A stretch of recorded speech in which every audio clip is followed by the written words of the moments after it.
Hello everyone, আসসালামু আলাইকুম। Welcome back to my channel. আজকের রেসিপিতে আপনাদের সাথে শেয়ার করব ভীষণ মজার একটি রেসিপি, সেটা হচ্ছে মালাই কেক। নর্মালভাবে কেকটা আমরা অনেকেই তৈরি করে থাকি।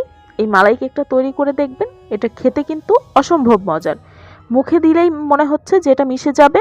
চেষ্টা করেছি পারফেক্ট একটা রেসিপি আপনাদের সাথে শেয়ার করার জন্য। আর আজকের কেকটা আমি নর্মাল যে ফ্রাই প্যানগুলো আমাদের কাছে থাকে সেই ফ্রাই প্যানের মধ্যেই তৈরি করে দেখাবো।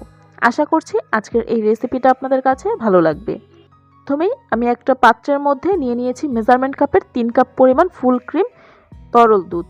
এখন এটাকে খুব বেশি সময় যেহেতু জাল করব না, তাই এটা যাতে একটু তাড়াতাড়ি ঘন হয় সেজন্য এর মধ্যে দিয়ে দিচ্ছি হাফ কাপ পরিমাণ গুঁড়া দুধ, সেই সাথে চিনির পরিবর্তে ব্যবহার করছি হাফ কাপ পরিমাণ কনডেন্স মিল্ক।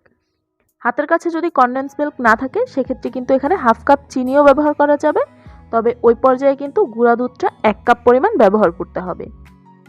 এখন নেড়েচেড়ে মিশিয়ে এটাকে বলক তুলে নিব, আর বলক আসার পরে এটাকে 8 থেকে 10 মিনিটের মতো একটু জাল করে নিব। এই ফাঁকে আমরা কেকের ব্যাটারটা তৈরি করে নিব। এর জন্য একটা মিক্সিং বোলের মধ্যে আমি নিয়ে নিয়েছি রুম টেম্পারেচারে থাকা বড় সাইজের 3টা ডিম। যদি ছোট ডিম হয় সেক্ষেত্রে এখানে 4টা ডিম ব্যবহার করতে হবে। আর যেই পাত্রে ডিমগুলো নেবেন সেই পাত্রটা অবশ্যই শুকনো হতে হবে। ডিমের কুসুম আর সাদা অংশ আমি আলাদা করে নিয়ে এই সাদা অংশটাকে একটা হ্যান্ড হুইস্কের সাহায্যে কিছুক্ষণ বিট করে নিয়ে এখানে চিনি দিয়ে দিয়েছি। আমি এখানে চিনি নিয়ে নিয়েছি 1/4 কাপ, সাথে আরও 1 টেবিল চামচ পরিমাণ। আর চিনিটাকে একবারে না দিয়ে 2 থেকে 3 বারে দিয়ে এটাকে খুব ভালো করে ফেটিয়ে ফোম তৈরি করে নিতে হবে। এখন এর মধ্যে দিয়ে দিচ্ছি রান্নার রেগুলার তেল 1/4 কাপ, তবে চাইলে কিন্তু তেলের পরিবর্তে 1/4 কাপ পরিমাণ গলানো বাটারও এখানে ব্যবহার করা যাবে। তেলটা দিয়ে খুব ভালো করে মিশিয়ে নেওয়ার পরে যে ডিমের কুসুমগুলো ছিল সেটা একটা একটা করে দিয়ে দিচ্ছি এর মধ্যে।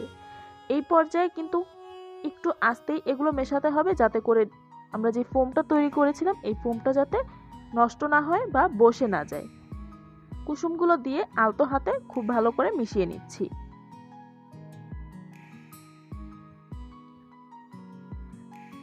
অনেকেই আছে কেকে ডিমের গন্ধটা পছন্দ করে না, বা ডিমের গন্ধটা অনেকের কাছে বাজে লাগে।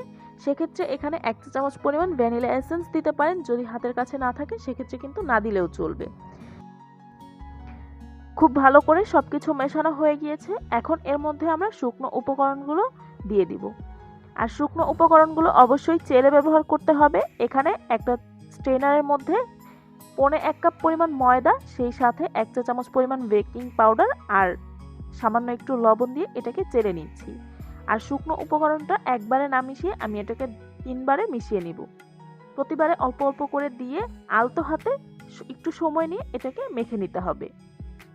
কোনোভাবেই যাতে ডিমের ফোমটা নষ্ট না হয় সেদিকে কিন্তু লক্ষ্য রাখতে হবে। প্রথমবারে মেশানো হয়ে গেলে দ্বিতীয়বারে আমি আবারও দিয়ে দিচ্ছি, আর দ্বিতীয়বারে মেশানো হয়ে গেলে এরপরে বাকি যেটুকু ছিল সেটাও আমি চেলে দিয়ে খুব ভালো করে এটাকে মিশিয়ে নিয়েছি। কেকের মিশ্রণটা কিন্তু একেবারেই রেডি।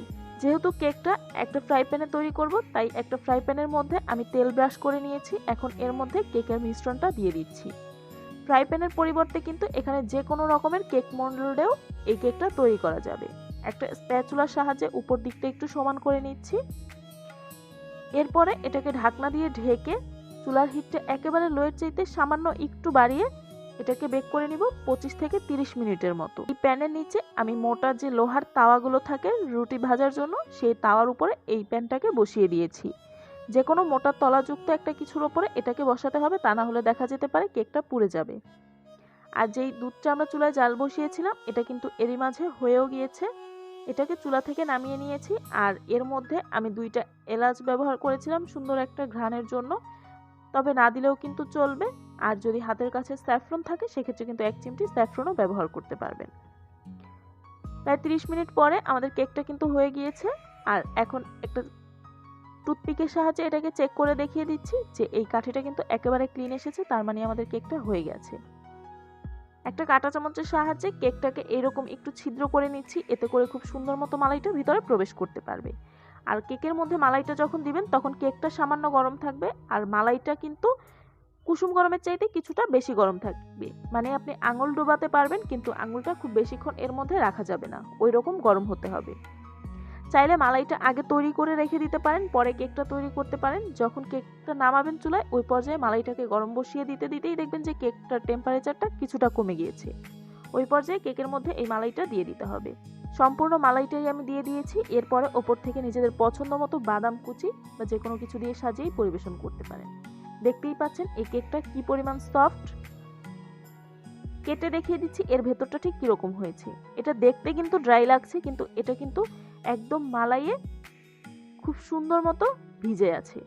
ওপর থেকে কিছুটা মালাই দিয়ে আমি এটাকে পরিবেশন করছি। আর দেখেন কেকটা ঠিক কতটা সফট। হুবহু রেসিপিটা ফলো করে একবার হলেও তৈরি করবেন। আশা করছি আপনাদের কেকও একদম পারফেক্ট হবে। আমার রেসিপিটা যদি ভালো লেগে থাকে ভিডিওটিতে একটি লাইক দিয়ে ফ্রেন্ডস অ্যান্ড ফ্যামিলির সাথে আমার আজকের রেসিপিটা শেয়ার করবেন।